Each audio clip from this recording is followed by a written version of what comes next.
Good evening, I'm Hakam Pirla with the news from Dubai 33.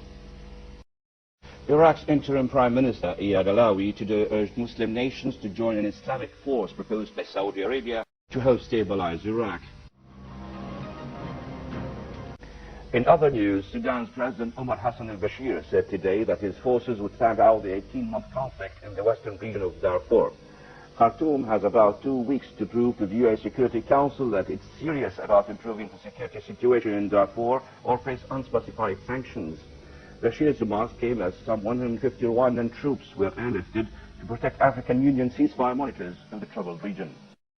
While bidding farewell to dozens of soldiers going to guard unarmed military observers monitoring a ceasefire in Sudan's western region of Darfur, Rwandan President Paul Kagame said his troops will use force if necessary to protect civilians in the troubled region.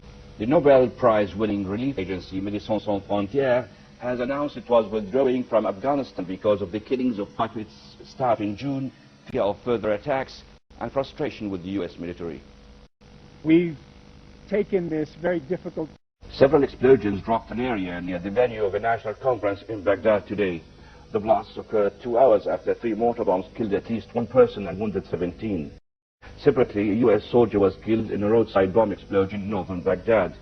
The attack, despite massive security, curfews around the zone, checkpoints and blocked streets, illustrates Iraq's nightmarish security as politicians and religious leaders to plug the country's road to democracy.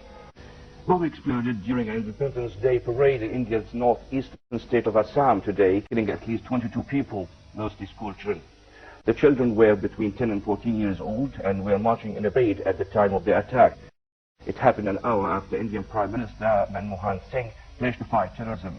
Just an hour before the attack in Assam state, Indian Prime Minister Manmohan Singh said his